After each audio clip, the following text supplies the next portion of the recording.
My name is Andy, and this is the most magical podcast on Earth. When I'm not on holiday at Walt Disney World, I'm planning a holiday to Disney. And when I'm not planning a holiday to Disney, I'm talking about Disney with other UK fans like me who make the trip to Orlando and the House of the Mouse. So if you too are mad about Mickey, then this is the podcast for you. Or maybe you're the person currently thinking about or planning your first ever trip to Walt Disney World and you think that soaring might be a bit boring.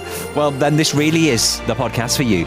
Every week, I'll be chatting to other UK Disney superfans about their memories and their magical times. And this week, Chloe tells me about how shocked she was when she first went to Disney and saw the huge size of the resort. Yeah, because I was just expecting, because with Disneyland Paris, you can walk between the parks. Yeah. So when we first went, we kind of expected that. We're like, oh, you have to get a bus, you have to drive, You can't even walk from the car park of Magic Kingdom to Magic Kingdom. I'm also going to be answering your Walt Disney World questions, getting all the latest news from the parks, and if you're heading over to Orlando over the next few weeks, everything you need to know, all the essential information to have the most magical journey. And make sure you keep in touch with us. We're on Facebook, we're on Twitter, we're on Instagram. Just look out for @PodMagical. This is the most magical podcast on Earth as part of the Secret Recordings Network. If you've got any planning questions or any queries about your time at Walt Disney World, do drop us a line. You can DM us, Facebook, Twitter, Instagram. We'll do our best to answer the questions. Emma wants to know, what is the best character meal on property? Okay. I'll tell you what's not the best character meal, and it's the first one I went to, and it's the one that everybody thinks about going to first for a first ever character meal, and that's Chef Mickey's. Yeah, it's kind of like a rite of passage. Go to Chef Mickey's and meet Mickey and Minnie and everybody. The Fab Five are there, and it's a buffet, and it's really busy. It's quite pricey, it's busy, and the food isn't that great. So I know that's not the question, what is not the best character meal, but I just thought I'd put that one out there first. What is the best character meal? Depends what you want. If you want to meet the princesses, then obviously you want to be eating in Cinderella's royal table in the castle. Don't forget, if you can't get in there, there is a similar character dining at Epcot over in the Norway pavilion, and I can never pronounce it. Is it Akershurst? Is that how you pronounce it? So Snow White and Elsa and everybody is going to be in there as well. So if you can't get into there and you want to meet the princess dining, that's where you can go. If you've got little kids, obviously, a lot of the character dinings are buffets. I've mentioned this before, but this is a great tip. If you've got little kids and you can't be up and down to the buffet and up and down to the characters all the time, check out Breakfast with Stitch over at Polynesian, and also have a look at Garden Grill at Epcot with Chip and Dale and Mickey and Pluto, because there the food comes to you, and especially as well, it's really good food, especially at Garden Grill. I love that in there. My personal favourite character dining, I love Tusker House at Animal Kingdom with Donald and Daisy and Mickey and Pluto. I don't think Minnie's there. I can't off the top of my mind. I don't think she's there. That's great, and the food's a little bit adventurous. Don't forget, as we're talking about character dining, if you are on the dining plan, go at dinner and make sure you get your extra beverage, because drinks are included, like soft drinks, tea and coffee. If you're on the dining plan, you get an alcoholic beverage or a higher quality drink as well, like a milkshake included. If you're paying out of pocket, go at breakfast or go at the end of breakfast, where you can then get the lunchtime food as well, but you're still paying the breakfast price. Thank you for your question, Emma. I don't think you were expecting such a long answer. Also as well, Beth would like to know, talking about the dining plan, how do you know the difference between what is a snack credit, what is not a snack credit, what's a quick service meal and what's not a quick service meal when you're on the dining plan for the first time? It's actually quite easy, Beth. They've got little symbols. There's a little DP logo. So it's D and a P in a square. And if it's a snack credit, it's one colour. And if it's a quick service credit, it's another colour. But next to every item, like a bottle of water or pretzel or whatever, it will have the little dining plan symbol, so you'll know. Or just ask. Everybody who's used the dining plan has had to experience the first time on the dining plan, and the cast members are used to that. So just ask. And sometimes you might pick up a little tip. You might go, oh, wow, I didn't know I could have that. And they might go, have that instead because it's worth more and you can have this instead. So just ask the cast members. That's what they're there for. And what we're here for is to answer your Walt Disney World questions. So send them over. Facebook, Twitter, Instagram, Pod Magical. That's the same place to go if you want to be a podcast guest like Chloe, who is here this week. So tell me, Chloe, what do you love about Walt Disney World? I love Walt Disney World because from the moment you get there, just nothing's too much trouble. People are so nice, and it kind of just feels like an ideal like universe where there's no like wars, no hate. Everyone just is so happy. You know, all the staff, all the cast members just go out of their way to make it such an amazing experience, and it's just the whole like immersion of it. Like that's why I love it so much. Have you got one standout magical moment that always sticks in your mind when you think of Walt Disney World, something that happened or something you've done? Well, we got given some free cocktails by a cast member when we were there in October for no real reason other than that she was really chatty and like got to know us, and we were sat in the bar in the Contemporary and she just brought us over some free drinks, so that was really special because that doesn't really happen very often. So that was amazing. Yeah, well, when we had Adam Hatton on last year, when he used to be a cast member, he said, you know, quite often these magical moments happen if you're just being nice to a cast member, you know, because they're just working hard like everybody else, and then something nice will happen to you. So maybe that's what it was. Maybe you were just being lovely and nice. Yeah, well, hopefully I always try to be. Did you get to choose the cocktail, or did she just give you what? She brought us what we'd already had. Okay. So, but it was still so kind. Although we then went to California Grill and we were a bit drunk, so so you can't remember the rest of the day. No. But thanks, Mickey Mouse. Yeah. So when was the first time you went to Walt Disney World?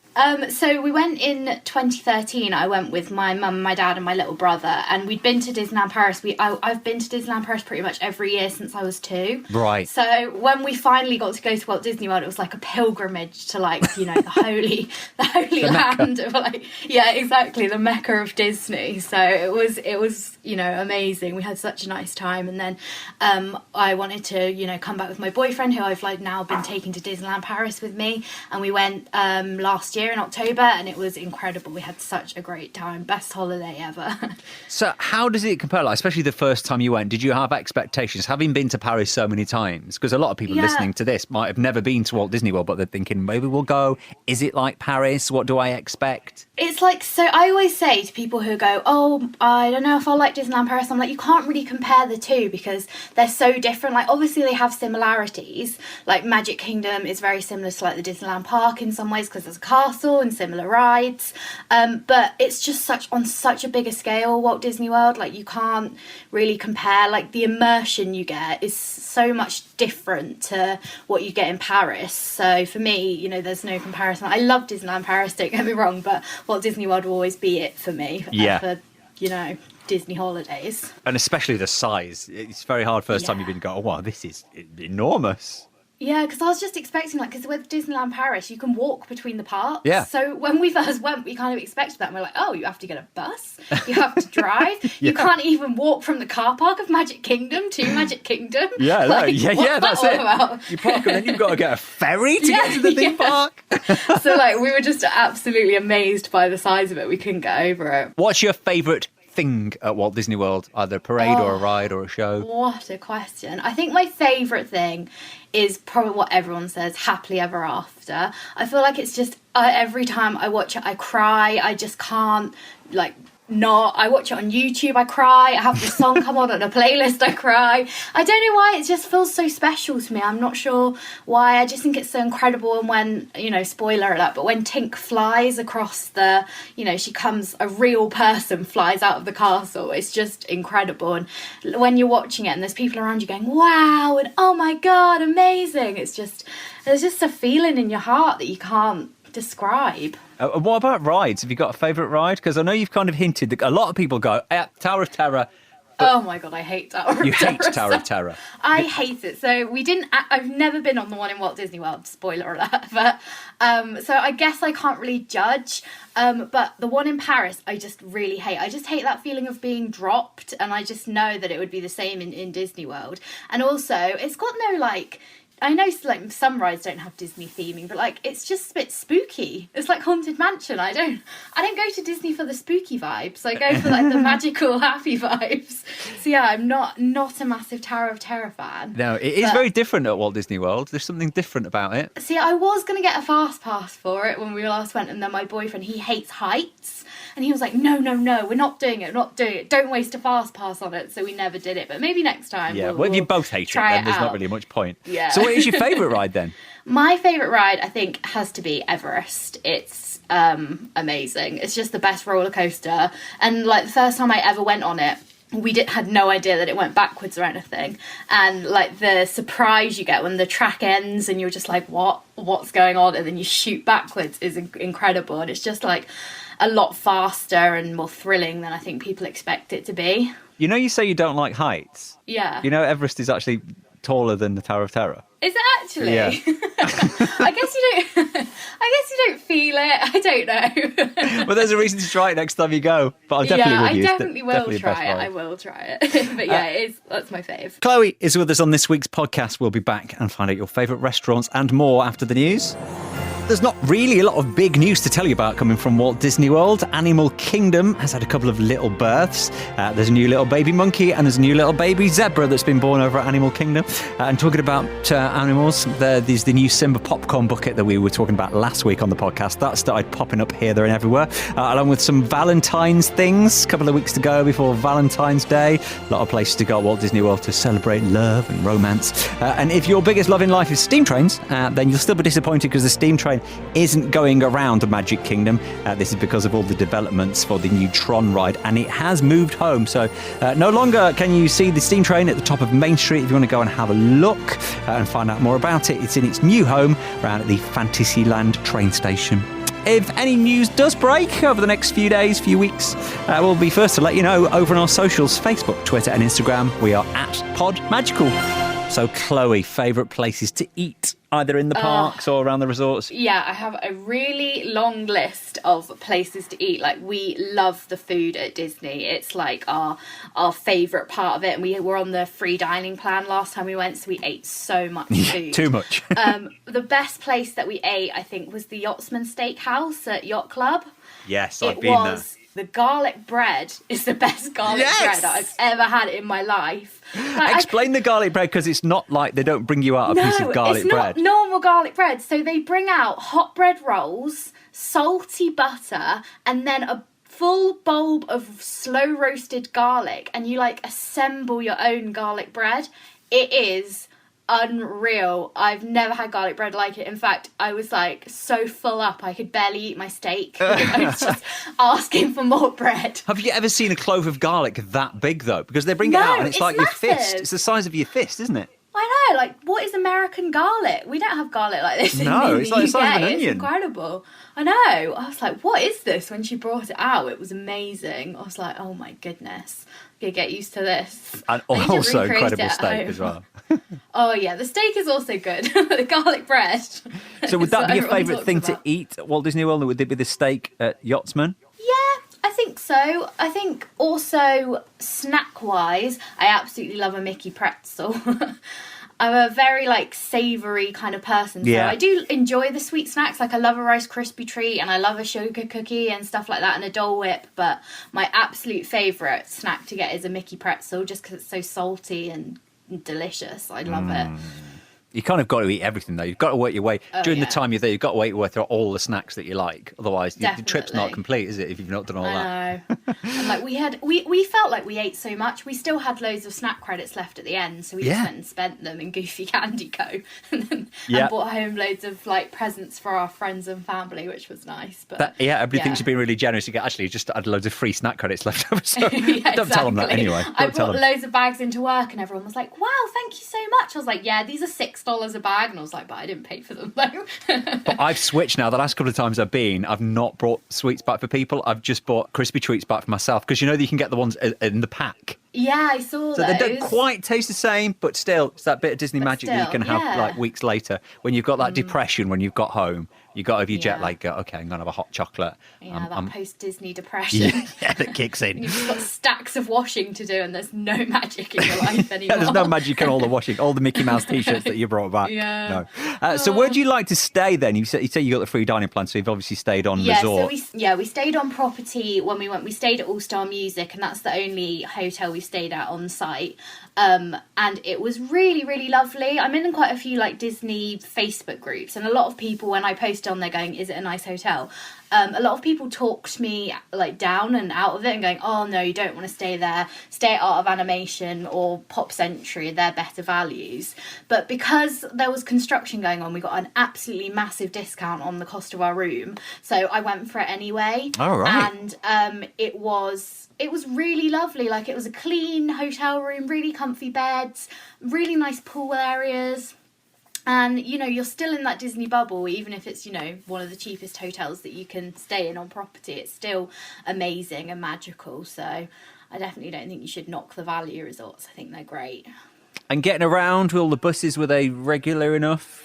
Fairly regular. I think we only had to wait 40 minutes was the longest time we had to wait, and that was coming out of Magic Kingdom after Happily Ever After, which is kind of expected, really, because it's absolutely hectic after Happily Ever After. Don't you get that sick feeling in your stomach when you get out and then you're looking at all the hotels, you're going past the bus stops going, that one's got a massive queue, is that one oh, it's ours. Got about 4 buses to wait.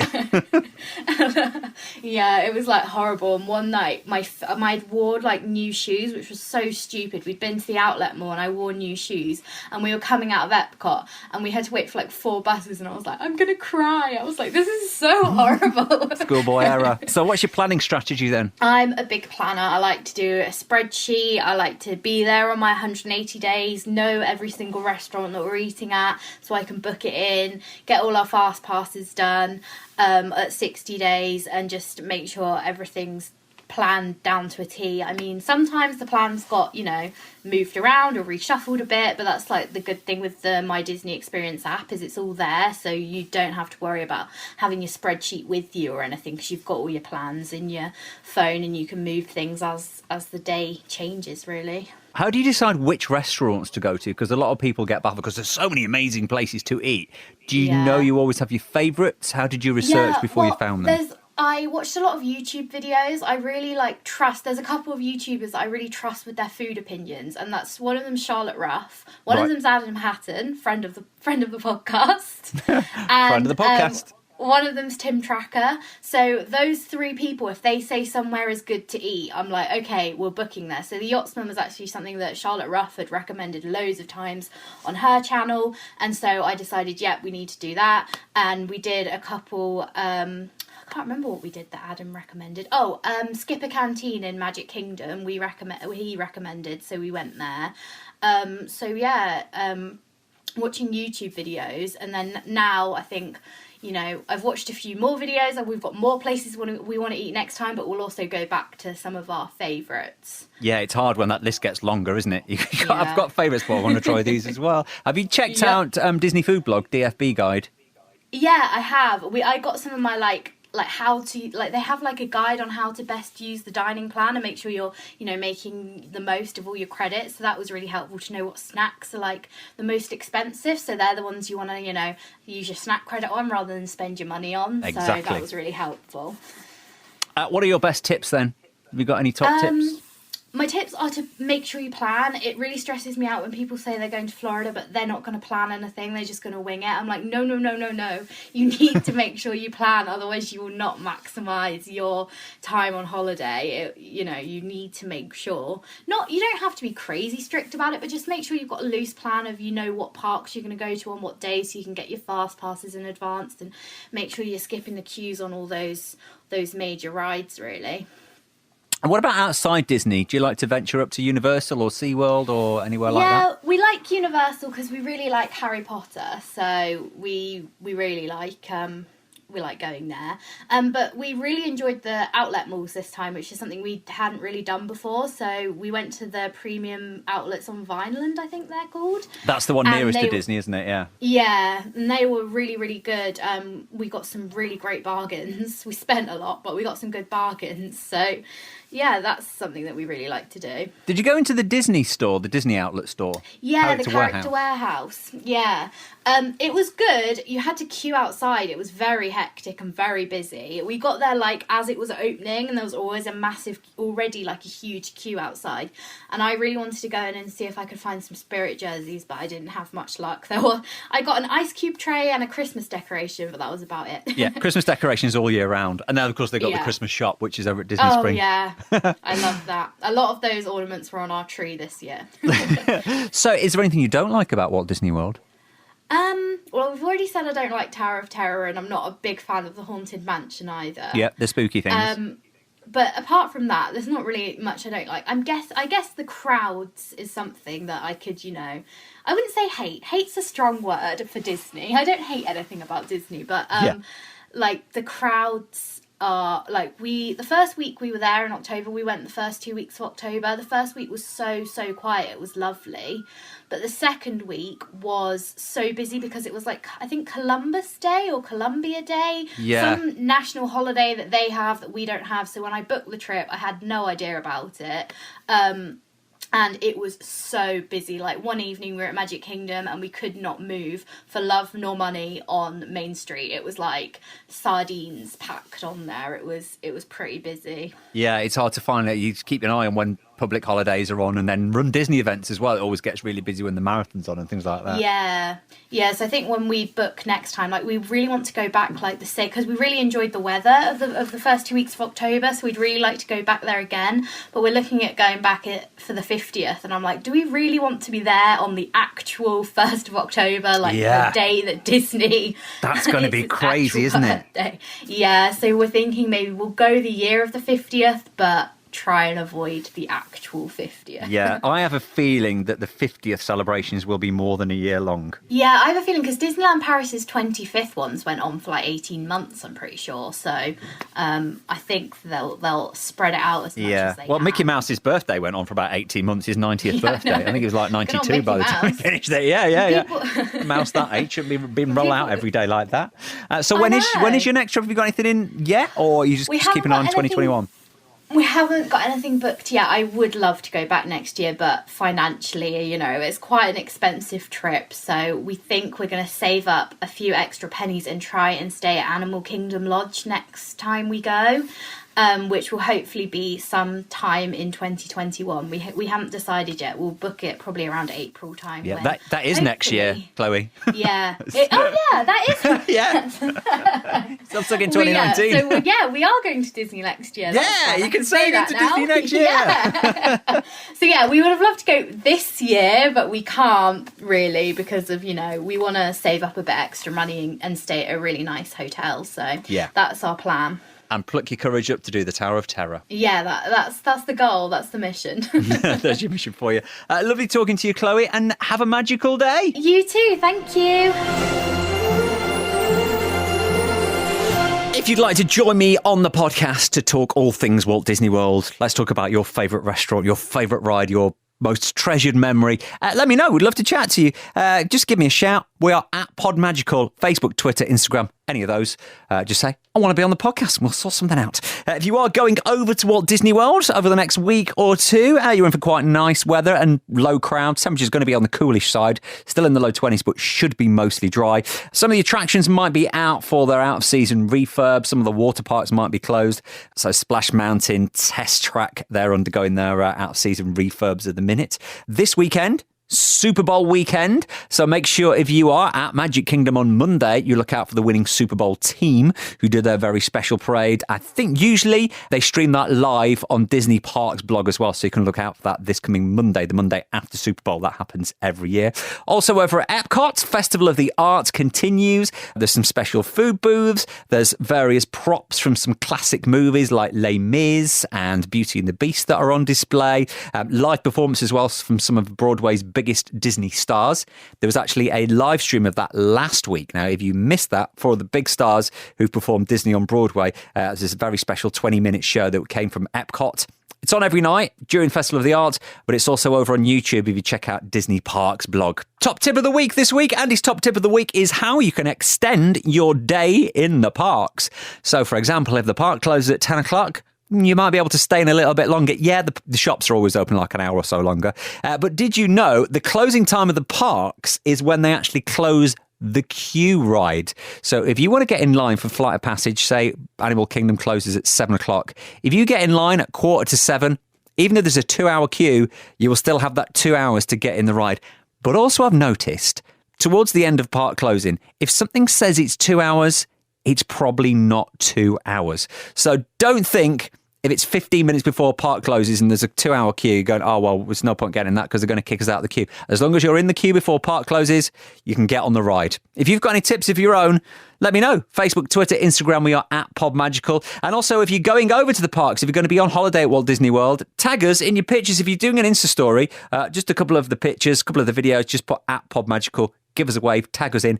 Tag and brag, then I can share it on our accounts and you can make everybody jealous. Don't forget, we have a brand new podcast coming out every Friday, so make sure you hit that subscribe button on Apple Podcasts and Spotify.